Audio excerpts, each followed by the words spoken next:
Hello guys, இன்னைக்கு நம்ம பார்க்க போகிறது ஸ்ட்ராங்கஸ்ட் அவேக்னர் மான்வாவோட எபிசோட் 33 தான். எபிசோடுக்குள்ளே போகிறதுக்கு முன்னாடி மறக்காமல் எல்லாருமே ஒரே ஒரு லைக்கை ஒண்டி போட்டுருங்க. ஏன்னா அப்போ தான் இன்னமும் நிறைய பேருக்கு ரெக்கமெண்ட் ஆகும். அப்படியே சப்ஸ்கிரைபும் பண்ணிக்கோங்க. சரி வாங்க, நம்ம டைம் மிஸ் பண்ணாமல் எபிசோடுக்குள்ளே போகலாம். எபிக்கோட ஆரம்பத்திலேயே இன்டாமிட்டபிள் அந்த ஸ்கில்ல அவன் பயன்படுத்தியிருப்பான். அது மூலமாக ஜீரோவோட சோல் அது அப்படியே ரெண்டா போகுது. அங்கே இப்படி அவனோட சோல் ரெண்டா போகும்போது ஜீரோக்கு அங்கே ஒன்றுமே புரியல. அம்மா எப்படி இவனால எப்படி என்னோட சோலை வெட்ட முடிஞ்சது? இல்ல இப்படி ஆகக்கூடாது. அங்க சோலோ ரெண்டா போகுது. எப்படியோ நம்ம மிதோரி அங்க கண்ட்ரோலுக்கு வரான். இதை பாக்குற அக்கானிக்கும் அவ்வளவு சந்தோஷம். அப்படியே அவ கத்திக்கினே ஓடி வரா. இந்த சைடு சோகோ இப்பதான் ரொம்ப நிம்மதியா இருக்கு. எப்படியோ ஃபைனலி நாங்க அதை பண்ணிட்டோம். பின்னாடியே அவனோட பிரதர் தொடுற மாதிரி ஃபீல் ஆகும். பிரதர் அப்படின்னு அவன் திரும்புறான். ஆனா அங்க யாருமே இல்ல. இன்னொரு பக்கம் மிதோரி வரும்போதே அவனோட உடம்ப அவன் செக் பண்றான். அவ்வளவுதான், ஜீரோவை இப்ப என்னால ஃபீல் பண்ண முடியல. அங்க மினட்டோ வருவானா, அங்க மிதோரி தேங்க்ஸ் சொல்றதுக்கு கை கொடுக்கறான். ஆனா அந்த டைம்ல திரும்பவும் அதே ஆர்டிஃபேக்ட் ஆக்டிவேட் ஆகுது. இது ஜீரோவோட ஆர்டிஃபேக்ட் ஆச்சு. அப்போனா இன்னமும் இவன் என்னோட உடம்புல இருக்கானா? அவன் மினாட்டோன்னு கத்துறான். ஆனா ரொம்ப லேட் ஆயிடுச்சு. அந்த இடமே ரொம்ப பிரகாசமாகுது. அக்கானிவாலாம் அங்க பார்க்கவே முடியல. அங்க நிஷினா மக்கோட எல்லாருமே ரொம்ப பயந்து போயிடறாங்க. போன வாட்டியான விஷயம் இப்போ திரும்பவும் ஆக போதான் இப்படின்னு எல்லாருமே பயப்படுறாங்க. அந்த இடத்துல புகை மூட்டமும் அப்படியே கலையுமா. மினாட்டோ அங்க சொல்றான், எனக்கு அப்பயே தெரியும் இவன் கிட்ட கண்டிப்பா 2 ஆர்டிஃபேக்ட் இருக்கும்னு. ஏன்னா இதுக்கு முன்னாடியே அப்படிதான் இதே மாதிரி 2 ஆர்டிஃபேக்டாகவும் வச்சிருந்தான். ஆல்ரெடி இந்த விஷயத்த ஸ்ட்ராட்டஜிஸ்டும் அந்த டிடெக்டிவும் 2 பேருமே என்கிட்ட சொன்னாங்க. இந்த மாதிரி கண்டிப்பா ஆகும்னு. சொன்ன மாதிரி தான் ஆயிருக்கு. அட மினாட்டோ, உனக்குள்ள இப்போ எப்படி ஃபீல் ஆகுது? இது நீ தானா மினாட்டோ? ஆமா, இது நானே தான். அவன் எனக்குள்ள போயிருக்கான். ஆனா நீங்க எதுக்குமே கவலைப்பட வேணாம். அங்க அவனோட சோலே அப்படியே ரெண்டா போயிருக்கும்ல. அங்க இதனால அவனோட உடம்பு முழுக்க ஸ்டிச்சிங்கா இருக்கு. இப்போவும் ஆளுக்கு ரொம்ப சந்தோஷமா இருக்கு. அட மிதோரியோட பாடி போனா போயிட்டு போட்டோம், எனக்கு இவனோட பாடி இருக்கு, இது போதுமே. இந்த பையனால் தான் எல்லா ப்ராஃபஸையும் எண்டாக்க முடியும்னு. அப்புறம் எதுக்கு நான் மிதோரியோட பாடியில இருக்கணும்? ஆனா ஆளுக்கு தெரியல பின்னாடி ஒரு 106 சோல் இவனை பாக்குதுன்னு. அதெல்லாம் தெரியாம ஆளு ஜாலியா குதிக்கிறான். மினாட்டோட பாடி எனக்கு தான், ஐயா ஜாலி அப்படின்னு கத்தின்னு இருக்கான். ஆனா திரும்பி பார்க்கும் போது தான் அவனுக்கு தெரியுது அங்க தப்பிக்கிறதுக்கு வழியே இல்ல. நீங்க ஜீரோ பத்தி கவலைப்பட வேணாம். ஏன்னா ஆல்ரெடி அவன் ரொம்ப டேஞ்சரஸான இடத்துல போய் மாட்டிக்கினான். ஏன்னா உள்ளுக்குள்ள இப்போ அவனுக்கு இன்ஃபினிட்டான பெயின்னா என்னன்னு அவனுக்கு தெரியும். அங்க ஜீரோவோட சோலை அப்படி வச்சு செய்யறாங்க. அங்க வெறும் வேர்டிங்க ஒண்டிதான் காட்டுறாங்களே. அந்த அளவுக்கு ஆளு கஷ்டப்படுறான் உள்ளுக்குள்ள. எல்லாமே மூஞ்சி போயிடுச்சு கைஸ். அதனால எதை பத்தியும் நம்ம கவலைப்படாம வீட்டுக்கு போகலாம். இன்னொரு பக்கம் நம்ம ஹிஜிமே இருக்கான்ல, அந்த 12th அப்போஸ்டல் நம்ம இச்சிக்கா அவ்வளோ பெரிய அட்டாக் பண்ணியும் அவன் இன்னமும் சாகல. ஏய் பரவாயில்ல இச்சிமே, நீ இன்னமும் உயிரோட இருக்க. ஆனா ஒரு விஷயம் தெரியுமா, உன்னோட பாஸ் அவனோட கதை முடிஞ்சிச்சு. ஆமா, எனக்கு இப்பவும் புரியல எதுக்காக என்ன இன்னமும் உயிரோட வச்சிருக்க. நீ நினைக்கிற மாதிரி நான் ஒன்னும் அவனுக்கு அந்த அளவுக்கு லாயலான சர்வெண்ட் எல்லாம் இல்ல. அப்படி இருக்கும் போது எதுக்காக என்ன உயிரோட வச்சிருக்க? அதுக்கு ஒரு காரணம் இருக்கு. சீக்கிரம் எழுந்துக்கோ, உன்னோட ஊன்ஸை ட்ரீட் பண்ணு. இதுக்கு மேல நீ என்னோட அப்ரான்டிஸா இருக்க போற. அங்க இதுக்கப்புறம் மிதோரியும் எல்லாரையுமே சந்தோஷமா மீட் பண்றான். அங்க அவரும் பயங்கரமா பஞ்ச் பண்ற மாதிரி விளையாடுறாரு. மிதோரி, நீ ஃபைனலா வந்துட்ட, எனக்கு ரொம்ப சந்தோஷமா இருக்கு. ஆனா ஏதோ ஒண்ணு, வா நீ, நானு, நிஷினா, இச்சிகா எல்லாருமே வேற வேற நாட்டுக்கு போய் மிஷினை பண்ணலாம். ஏன்னா யாருக்கு தெரியும், ஜீரோவோட ஹைட் அவுட் அது இன்னமும் இங்கிலாந்துல இங்க வச்சிருக்க வாய்ப்பு இருக்கு. இன்னொரு பக்கம் ஹியோ பாட்டி கொஞ்சம் கொஞ்சமா தேறி வந்துட்டாங்க. அவங்களோட நிலைமை இப்போ நல்லா இருக்கு. அங்க ஷிக்கியோட கைய ரென்னு ஹீல் பண்ணிடுறா. அங்க பாட்டிமாக்கும் அவ்வளவு சந்தோஷமா இருக்கு. ஏன்னா மிஷினை வந்து அவங்க கம்ப்ளீட் பண்ணிட்டாங்க. இதனால அவங்க 2 பேர்கிட்டயும் அவங்க கேக்குறாங்க, ஷிக்கி, ரென் என்ன பண்ணுங்க, நம்ம மிதோரிக்காக டீயை ரெடி பண்ணுங்க. கண்டிப்பா நான் அதே மாதிரியே பண்றேன். இதுக்கப்புறம் இன்ஸ்ட்ரக்டர் ரொம்ப நிம்மதியா இருப்பாரா. ஆனா அந்த இடத்துல நிம்மதி போற மாதிரி அவரு வந்துடுறாரு. ஏன்னா இப்போ அந்த விஷயத்துல ஏகப்பட்ட பேர் இறந்து போயிருப்பாங்க. அதுக்கு எல்லாத்துக்கும் பதில் சொல்லணும் இல்லையா. இன்னொரு பக்கம் எல்லா விஷயமும் முடிஞ்சு போயிடுச்சுன்னு ஜாலியா இருக்காங்க. அங்க யூ அவனோட ஸ்கில்ல ஹிபிகிக்கு காட்டுறான். ஆனா அக்கினா வேற ஒரு இடத்துக்கு போயிட்டு அவனோட கேப்டனை அங்க கொண்டு வரான். இன்னொரு பக்கம் மிதோரி கிட்ட கொஸ்டின் மேல கொஸ்டின் அவங்க கேட்டு தள்ளுறாங்க. அங்க அக்கானி தான் தடுக்கிறா. போதும் அவனே அவ்வளவு விஷயத்தை தாண்டி இப்பதான் வந்திருக்கான், தொல்லை பண்ணாதீங்க. எல்லாருமே அங்க சந்தோஷமா இருக்காங்க. ஆனா நம்ம ஹீரோ அங்க தனியா நிக்கிறான். அங்க மிதோரியை பார்க்கும் போது அவ்வளவு சந்தோஷமா இருக்கு. ஏன்னா மிதோரியை எப்படி அவன் காப்பாத்திட்டான். திடீர்னு என்னாச்சுன்னு தெரியல. மினாட்டோ அப்படியே மயங்கி விடுறான். இதை பாக்குற எல்லாருமே ஷாக் ஆகுறாங்க. அங்க எல்லாருமே பயந்து போய் ஓடி வராங்க.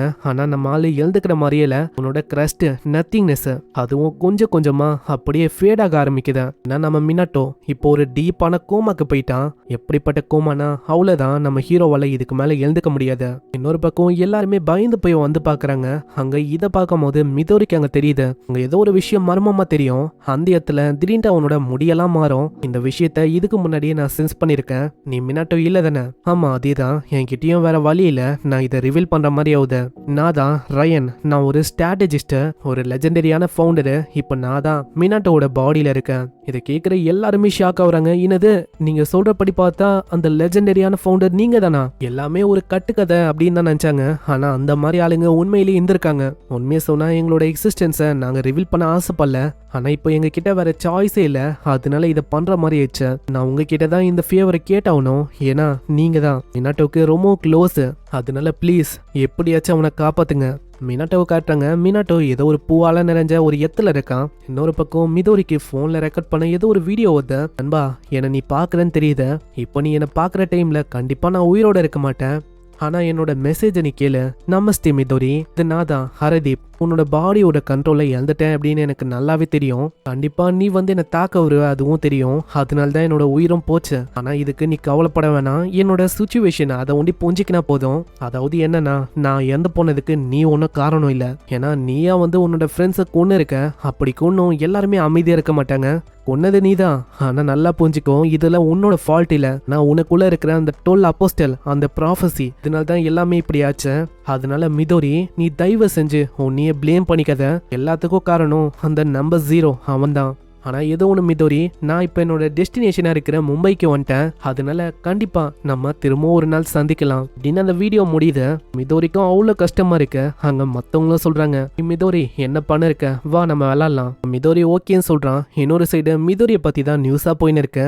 அந்த பயங்கரமான அவிக்னர் மிதோரி அவ்வளவுதான், அவனோட கதையை முச்சாச்சு. அவன் இறந்து போயிட்டான். அதுக்கு காரணம் அமெரிக்காவும் ஜாப்பனீஸோட நேவி படை தான். அவங்க தான் மொத்தமா முச்சாங்க இப்படின்னு சொல்லி தான் இவங்க விஷயத்த முச்சிருக்காங்க. ஏன்னா வெளியில எதையும் சொல்ல முடியாது. ப்ராஃபஸி இந்த மாதிரி வெளி ஆளுங்க இதெல்லாம் இருக்காங்கன்னு சொன்னா அவ்வளவுதான், மக்கள் எல்லாருமே இன்னமும் பயந்து போயிடுவாங்க. அதனால நம்ம இப்படி வைக்கிறது தான் நல்ல விஷயமா இருக்கும் அப்படின்னு பாட்டிமாங்க சொல்றாங்க. எனக்கு புரியுது, ஆனா நம்மளுக்கு வேற வழி இல்ல. இருந்தாலும் ஏகப்பட்ட சூப்பர் ரேங்க்ல இருக்க ப்ராஃபஸிலாம் இருக்கு. அது எல்லாத்தையுமே மிதோரி தான் ஷேடோல இருந்து வேலை செய்யற மாதிரி இருக்கும். ஏன்னா அவனை அப்படியே நம்மளால இழக்க முடியாது. அவன் நம்மளுக்கு வேணும் இந்த உலகத்தை காப்பாத்துறதுக்கு. இந்த சைடு மிதோரி கூட அவன் ஜாலியா அங்க கேம் விளாடுறான். மிதோரியால பழையபடி வேகமா மூவ் பண்ண முடியுது. அங்க இதை பார்க்கும் போதுதான் நிஷினாக்கும் மக்குடாக்கும் கொஞ்சம் நிம்மதியா இருக்கு. பரவாயில்ல, மிதோரி முன்ன மாதிரியே தேடிக்கினே வரான். ஆனா இப்போவும் விஷயம் வந்து முடியல. ஏன்னா நம்ம மினாட்டோ அவன் இப்போ அன்கான்சியஸா இருக்கான். அதுக்கு ஹெல்ப் பண்ணலான்னு நம்ம ஆளுங்க போறாங்க. மிதோரி தயவு செஞ்சு அவனை காப்பாத்து, அவன் சாக கூடாது. எனக்கு தெரியும், நான் இந்த விஷயத்த பாத்துக்கிறேன். இன்னொரு சைடு நம்ம மினாட்டோவை பத்தி அவன் கேட்கிறான். அவனோட நிலைமை எப்படி இருக்கு? அவனோட நிலைமை ரொம்ப மோசமா தான் இருக்கு. இன்னமும் அவன் அன்கான்சியஸா தான் இருக்கான். அவனோட நிலைமை இம்ப்ரூவ் ஆகுற மாதிரியும் இல்ல, இன்னமும் மோசமாயினே தான் போகுது. ஏன்னா அவனோட பிரீத்திங் அதுவும் கொஞ்சம் கொஞ்சமா ஸ்டாப் ஆகுது. அது போக ரத்தமும் ஊத்திக்கினே இருக்கு. என்னதான் ஊன்ஸை ஹீல் பண்ண ட்ரை பண்ணாலும் அது ஒர்க்கே ஆகல. அங்க இப்படி இவங்க கஷ்டப்படும் போது மிதோரி அங்க சொல்றான், ரயன் நீங்க கண்டினியூ பண்ணுங்க, இங்க ஃபைனலி வந்தாச்சுல. இப்பதான் நான் உங்களுக்கு ஒரு முக்கியமான விஷயத்தையே சொல்ல போறேன். இதுக்கு முன்னாடி போட்ட சண்டேல அவனோட லைஃப் எனர்ஜியும் அவன் பயன்படுத்தினா, அதனால நிலைமை இன்னமும் மோசமாயிடுச்சு. அது போக ஒரு எனிமியும் உள்ள வந்திருக்கான். என்னது எனிமியா? அப்படியே மிதோரியோட உள்ளுக்குள்ள போகுது. அங்க கோமால இருக்கான்ல ஆளு ஏதோ ஒரு இடத்துல இருக்கான். அந்த இடம் முழுக்க ஒரே பூவா இருக்கு. ஆமா நான் எங்க இருக்கேன்? நான் இன்னமும் தூங்கினா இருக்கேன். அட ஹினோக்கி, மேஜ், ஸ்ட்ராட்டஜிஸ்ட் யாருமே இல்லையா? ஒரு ஆள் வந்து டிராவல் ஆகுது. ஆனா யாருமே இருக்கிற மாதிரி தெரியல. அவளுக்கு புரியல அவன் எங்க இருக்கானு. அங்க சடனா ஒரே ஒரு வாய்ஸ் ஒண்ணி கேட்கும். இது எல்லாமே நீ சாக்ரிஃபைஸ் பண்ணதுக்கான ரிசல்ட் தான். இப்போ உன்னோட மைண்டு உன்னோட பாடி எல்லாமே சாகுற நிலைமையில இருக்க இப்படின்னு யாரோ ஒருத்தங்க பூக்கள் அங்க தண்ணி ஊத்தின்னு இருக்காங்க. அவன் யாருன்னு தெரியல, ஒரு வித்தியாசமான பர்சன் தான். அவனும் அவங்க சொல்றான், என்ன அலோ பண்ணு, நான் அந்த கிரஸ்ட் ஆஃப் நத்திங்னஸ் சீல் பண்றேன். ஆமா யோ நீ யாரியா? எதுக்காக என்னோட கிரஸ்ட் ஆஃப் நத்திங்னஸ் நீ சீல் பண்ணும்? இப்படி மினாட்டோ கேட்கும் போது சடனா அங்க ஏகப்பட்ட கிராக்ஸ் அப்படியே விழுது.